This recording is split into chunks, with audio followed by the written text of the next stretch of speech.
நம்ம வீட்டுக்கு ஒரு கெஸ்ட் வராங்கன்னா, வந்ததுக்கப்புறம் அவங்கக்கிட்ட சாவியை கொடுத்துட்டு, நீயே வச்சுக்கோன்னு நான் சொல்லுவோம்? சொல்ல மாட்டோம் தானே! வந்தாரை வாழ வைக்கும் தமிழ்நாடுன்னு ஈரோடுக்கு நான் பயணம் பண்ணி போயிருந்தேன். அங்கே ரொம்ப அழகான ஆறு ஓடிட்டு இருந்தது. கூடுதுறை. கூடுதுறைன்னு ஒரு இடத்துல 3 ஆறு சங்கமிக்குது. காவேரி, காவேரி பாலாறு, அங்கே அப்புறம் இன்னொரு ஆறு. 3 ஆறும் சங்கமிக்குது. நாங்கள் காவேரியில் 2 நாள் தினம் காலையில் எழுந்து அங்கே போய் குளிச்சுட்டு வந்தோம். தண்ணி அவ்வளோ அழகாக இருந்தது, தண்ணி இனிப்பாக இருந்தது, நல்லா இருந்தது. கால் நெருடுதே, காலில் நெருடுதே, மண் தட்டுப்படவே இல்லை. ஆனால் புல் முளைச்சிருக்கு.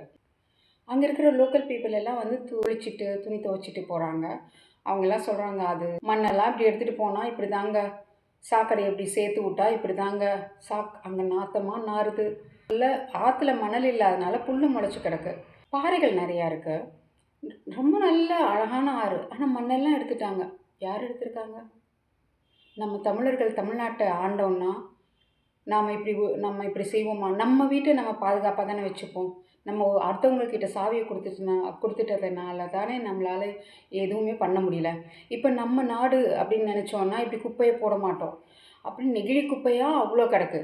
சாக்கடை உள்ளே சேருது. மண் இல்லை, ஆற்று மணல் இல்லை, புல் முளைச்சி கிடக்கு தண்ணிக்குள்ளே. இப்படி நாம் வச்சுருப்போமா? இதே இது கர்நாடகாவில் இப்படி வச்சுருக்கலையே. ஏன்னா அவங்க வீடுன்னு நினச்சி வச்சுருக்குறாங்க. நாம் நம்ம வீட்டுக்கு வந்தவங்களெல்லாம் உள்ளே சாவியை கொடுத்து நீங்கள் வச்சுக்கோங்க, நீங்கள் பார்த்துக்கோங்க. இவ்வளவு வெகுளியாக இருக்கிறோமே நம்ம வீட்டோட சாவியை நாம் தான் வச்சுக்கணும். தமிழர்கள் தான் தமிழ்நாட்டை ஆளணும்.